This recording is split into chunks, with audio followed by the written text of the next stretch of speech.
जय श्री राम दोस्तों, स्वागत है आप सभी का हम सब के YouTube चैनल सनातन धर्म यात्रा में।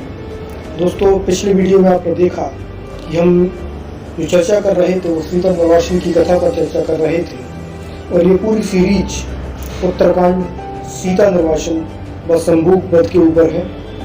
तो पिछले दो वीडियो में हमने जानने का प्रयास किया कि उत्तरकांड व सीता निर्वासन की कथा कितनी सत्य है व कितनी असत्य है। साथ ही आज जो हम चर्चा करने वाले हैं वह संभूक वध की कथा पर चर्चा करेंगे और वाल्मीकि रामायण से ही ये जानने का प्रयास करेंगे कि संभूक वध की कथा कितनी सच है और कितनी झूठ। दोस्तों, संभूक वध की कथा जो है वो वाल्मीकि रामायण के उत्तरकांड के 73वें सर्ग से लेकर 76वें सर्ग में आती है। 73वें सर्ग में आप देखेंगे कि एक ब्राह्मण भगवान राम के पास विलाप करता हुआ आता है और ये कहता है कि मेरे पुत्र की अकाल मृत्यु हुई है और ये तभी संभव है जब भगवान राम ने कोई या राजा राम ने कोई अनिष्ट या पाप किया हो, जिसके कारण आज पिता के सामने पुत्र की मृत्यु हो रही है। उसके बाद जब भगवान राम उस ब्राह्मण का करुण विलाप सुनते हैं तो तुरंत ही 8 महर्षियों को बुलाते हैं और उनसे इस बात पर विचार विमर्श करते हैं कि किस प्रकार की घटना के कारण यह अनिष्ट हुआ है। और उस समय नारद जी जो है वो भगवान राम को बताते हैं कि आपके राज्य में एक शूद्र तपस्या कर रहा है जिसके कारण यह अनिष्ट हुआ है। उसके बाद दोस्तों, देवर्षि नारद की ये बात सुनकर भगवान राम तुरंत ही पुष्पक विमान को बुलाते हैं और अपने राज्य में उस शूद्र की खोज करने के लिए निकल जाते हैं। उसके बाद जब भगवान राम एक शूद्र को उल्टा लटकते हुए तपस्या करते हुए देखते हैं तो उससे पूछते हैं कि हे ऋषि, तुम कौन हो और तुम्हारा गोत्र क्या है। तो वह शूद्र तुरंत ही भगवान राम से कहता है कि मैं प्रभु आपके सामने झूठ नहीं बोलूँगा, मैं वर्ण से शूद्र हूँ और यह कठोर तप कर रहा हूँ ताकि मैं स्वर्ग को प्राप्त कर सकूं। और इतना सुनते ही भगवान राम अपनी चमचमाती हुई तलवार निकालते हैं और संभूक ऋषि का वध कर देते हैं। तो यह कथा आपने जानी कि संभूक वध की कथा किस प्रकार है। तो दोस्तों, अब हम इस कथा की सच्चाई जानेंगे कि यह कैसे संभव हो सकता है। तो सबसे पहले मैं ये कहना चाहूँगा कि ब्राह्मण का पुत्र जिसकी अकाल मृत्यु होती है, तो यह अकाल मृत्यु कैसे संभव है। जब प्रथम सर्ग में नारद जी वाल्मीकि जी को राम के बारे में बताते हैं तो यह बताते हैं कि राम के राज्य में सभी निरोगी, धर्माचारी और हर प्रकार के दुख कष्टों से मुक्त होंगे। किसी भी पिता को अपने पुत्र की अंतिम संस्कार को नहीं करना पड़ेगा, अर्थात किसी की भी अकाल मृत्यु नहीं होगी। और साथ ही मैं आपको ये बता दूं कि यह सिर्फ राम राज्य में नहीं था, अपितु अगर आप श्री राम जी के पिता दशरथ जी का राज्य देखते हैं तो वहाँ पर भी किसी भी व्यक्ति की अकाल मृत्यु नहीं हुई थी। दोस्तों, अब आप स्वयं ही सोचिए कि जब महाराज दशरथ के ज़माने से किसी की व्यक्ति की भी अकाल मृत्यु नहीं हुई थी, तो राम के राज्य में यह ब्राह्मण के पुत्र की अकाल मृत्यु कैसे संभव है।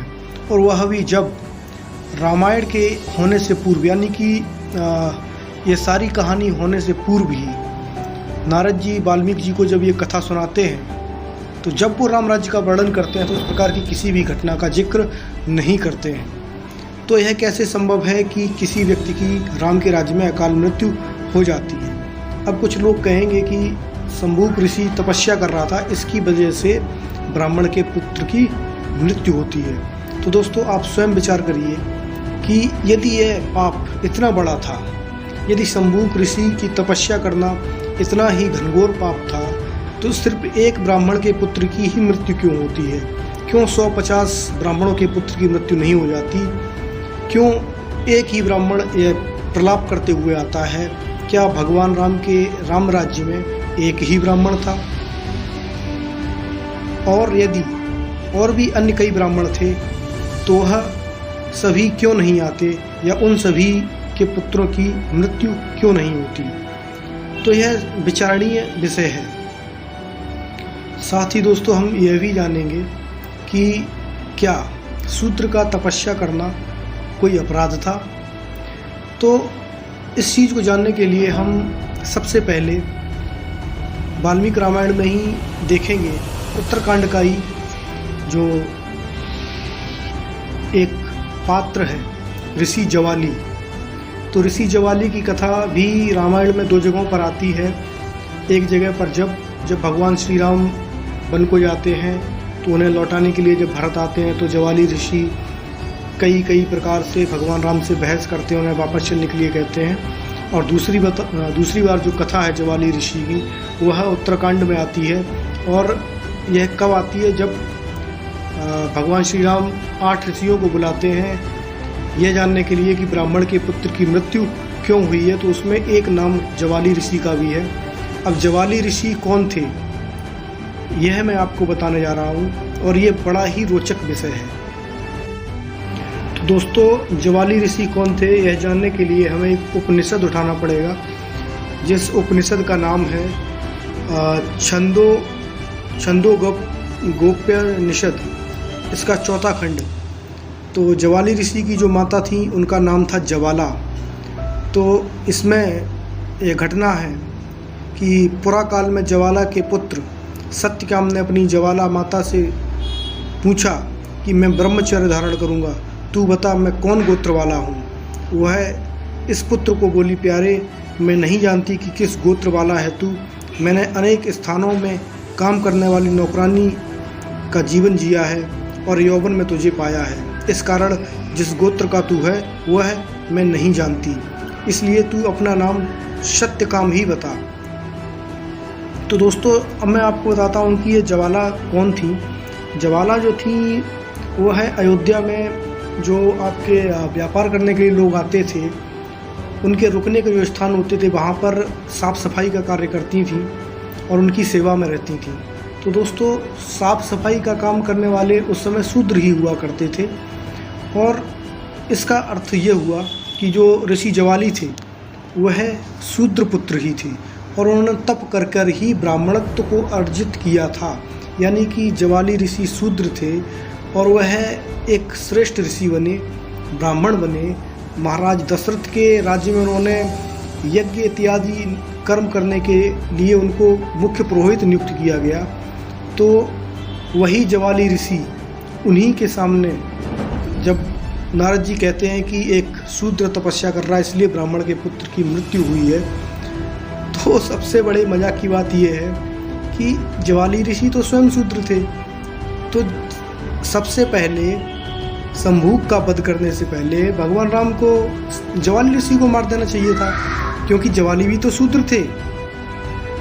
लेकिन भगवान राम ऐसा नहीं करते हैं। और सबसे बड़ी जो हंसी की बात है वो ये है कि एक शूद्र ऋषि से ही समीक्षा करके भगवान श्री राम जो है वो एक शूद्र ऋषि का वध करने जा रहे हैं। उसके बाद आप एक चीज़ स्वयं निर्धारित कीजिए कि यहाँ पर जो भगवान श्री राम है संभूक का वध कर रहे हैं किससे? चमचमाती हुई तलवार से। यदि आप पूरी रामायण उठा के देखेंगे तो पूरी रामायण में भगवान राम का जो अस्त्र है वह सिर्फ और सिर्फ धनुष और बाण है। तो वह जब संभूक ऋषि के वध के लिए तलवार क्यों उठाते हैं? वह तो अपने राज्य में बैठकर ही एक बाण चलाते और संभूक का वध हो जाता, मगर वो नहीं। यहाँ पर उत्तरकांड को लिखने वाला भगवान राम से तलवार उठवाता है। दूसरी बात कि क्या शूद्र का तप करना गुनाह था? यदि शूद्र तप नहीं कर सकता था तो राक्षस जो थे वो तो उनसे भी ज़्यादा गए गुजरे थे। जब राक्षस तप कर सकते हैं तो शूद्र तप क्यों नहीं कर सकते? यह सोचने वाली बात है कि किस प्रकार उत्तरकांड को लिखने वाले ने श्री राम जी के चरित्र पर इतना बड़ा दाग लगाने से पहले स्वयं खुद वाल्मीकि रामायण को पढ़ा ही नहीं था। तो जो भी व्यक्ति संभूक वध की कथा को सच मानते हैं उनसे मैं यही कहूँगा कि आप सबसे पहले महर्षि सतकाम ज्वाली के बारे में पढ़िए। दूसरी चीज़, आप जो सुमंत थे भगवान राम और उनके पिता दशरथ जी के राज्य में एक बहुत ही उच्च पद पर आसीन थे, उनके बारे में जानिए।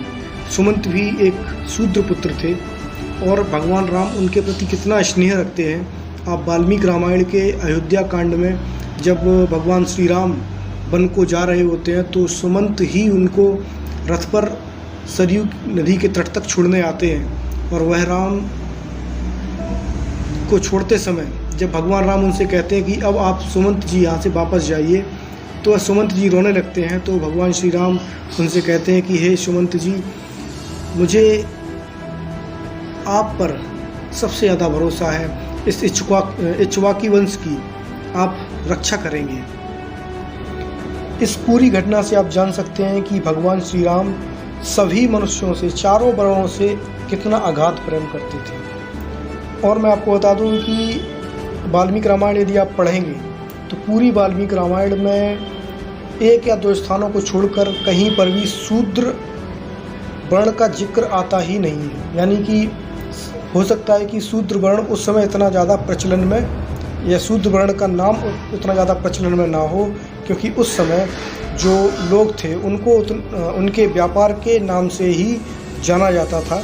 और इसको मैं आपको बताने जा रहा हूँ कि जब अयोध्या कांड में भरत जी भगवान राम को लेने के लिए अपनी सेना और अयोध्या वालों के साथ जाते हैं तो जो है वाल्मीकि जी किस प्रकार उसका वर्णन करते हैं, तो वह आप देखिए वाल्मीकि रामायण के ही अयोध्या कांड के 73वें सर्ग में श्लोक नंबर 12 से लेके श्लोक नंबर 16, जिसमें लिखा हुआ है कि जो कोई मणिकार यानी मणियों पर शान चढ़ाकर चमका देने वाले, अच्छे कुंभकार, सूत का ताना बाना करके वस्त्र बनाने की कला के विशेषज्ञ, सत्य निर्माण करके जीविका चलाने वाले, मयूरक मोर के पंखों से छत्र व्यंजन आदि बनाने वाले, आरे से चंदन आदि की लकड़ी चीरने वाले, मणि मोती आदि में छेद करने वाले, रोचक यानी दीवारों और वेदियों आदि में